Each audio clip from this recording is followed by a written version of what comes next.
이런 종류의 감각 훈련을 잘 해두시면 임팩트만 정확히 된다면 한 골이기 때문에 매우 중요하다고 생각합니다. 특히 자주 반복 연습하다 보면 나도 모르게 몸이 반응해서 정확한 임팩트가 되는 경험을 많이 해봤습니다. 어쨌든 프로 선수, 세계적인 선수들도 강조하는 부분이 기본적인 부분의 반복 연습뿐입니다. 그리고 한 가지 팁을 더 드리자면 날아오는 볼이 아니라 떨어지는 볼을 발리 슈팅할 때 임팩트를 잘하는 방법은 바로 무릎보다 더 낮게 떨어질 때까지 기다렸다가 차는 것입니다. 가장 좋은 것은 땅에 떨어지기 직전까지 기다렸다가 차는 것이 가장 좋습니다. 사실 무릎의 각도를 생각해보면 당연히 무릎보다 높은 위치의 볼을 차면 볼이 뜰 수밖에 없는 것이 당연해 보입니다. 그리고 여기서 조금 더 디테일하게 알려드리면 골키퍼의 키를 넘기는 슈팅을 하려면 볼을 무릎보다 약간 낮은 지점에서 골키퍼를 넘겨서 슈팅을 하면 볼의 궤적이 골키퍼를 넘어서 뚝 떨어지게 됩니다. 그리고 반대로 무릎보다 많이 낮은 지점, 즉 땅에 닿기 직전에 임팩트 될수록 볼이 직선으로 쭉 뻗어나가는 슈팅이 될 가능성이 높아집니다.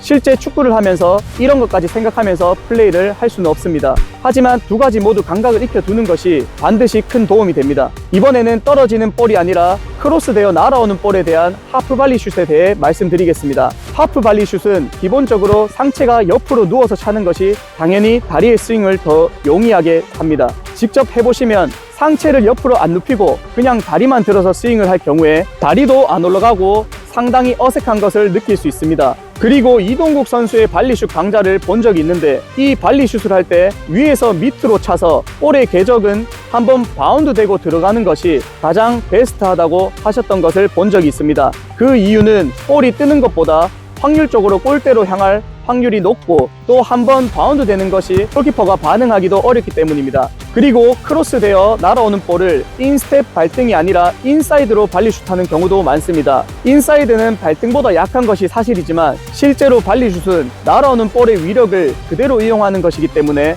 정확하게만 임팩트 된다면 인사이드라 할지라도 상당히 유력적입니다. 실제 경기에서 발리슛을 해야 하는 장면 중에 가장 많이 나오는 장면 중 하나는 리바운드 장면입니다. 크로스나 패스가 아니더라도 실제 축구에서는 골대나 골키퍼를 맞고 튕겨져 나오는 볼이 생각보다 정말 많이 나옵니다. 이런 볼을 리바운드 볼이라고 하기도 하고 세컨 볼이라고 하기도 하는데 이 볼을 차지하기 위한 방법은 아주 간단합니다. 그냥 미리 예상하기만 하면 됩니다.